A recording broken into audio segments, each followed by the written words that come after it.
Hey, what up everybody? This is Steve Breach coming to you here today on Monday. 63% battery life left on the phone here. I had a pretty good fun day at work today. I've been just sort of cruising through. We got a lot of good sales, so I was able to get over the sort of sluggish feeling I had after going to the NXT shows on Saturday and Sunday.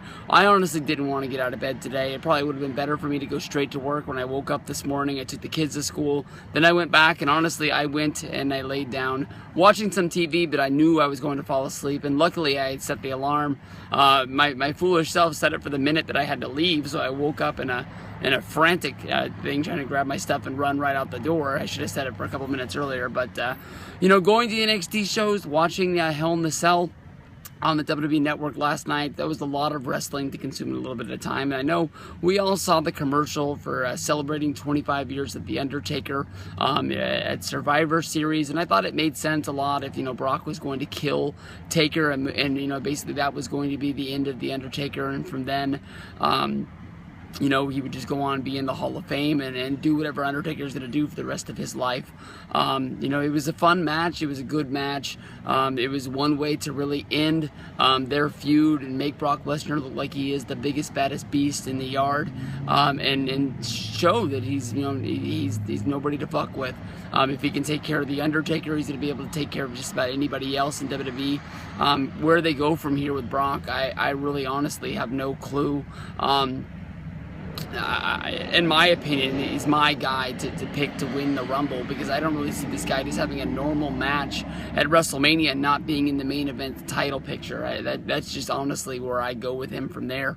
If even maybe he wins the title before WrestleMania somehow, but him in the Royal Rumble, just throwing people over the top rope, just eliminating people, and just not even having that moment of having that last match. When the last two guys are there, they always have that go for about 5-7 minutes. Just have him throw out like 5 guys in the span of maybe like a minute in order to win it. Like, there was no doubt in anybody's mind this is the guy that's gonna lock it up. But you all saw at the end of Survivor Series with the Wyatts coming down and taking Undertaker after beating him up a little bit more, and then they just basically carried him out of the arena that last night. I don't really know where they're going with this. I don't know if they just took Undertaker to the back and let him go, or if they took him back to their place and they're trying to hypnotize him to join the Wyatts, or wherever this is going from here. But the early plan that I can think of off the top of my head is having them have a match at Survivor Series of Bray Wyatt against The Undertaker. I guess they're just going to try and get the most out of Undertaker. There's no doubt in my mind that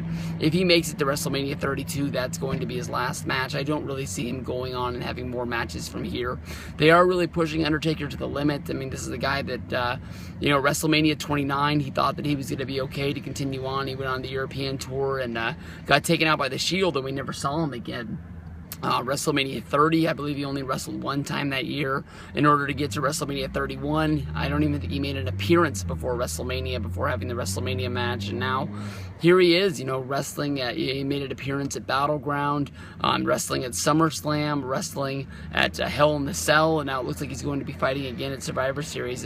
Is kind of weird. And then there's a rumor of maybe they'll do a Survivor Series match, a 4-on-4, which honestly, to my mind, just feels like you're just smashing too much of the roster into one match. Having the Wyatts, with Luke Harper, Eric Rowan, Braun Strowman, it gives all of those guys a real big rub with Bray Wyatt having a match with the Undertaker, more than likely Demon Kane, and the only people that I can think to put in there with him would be Ambrose and Reigns. I know that there's the advertised Tribute to the Troops match where it's going to be a 6-man tag, and Demon Kane and Ambrose and Reigns would be teaming together.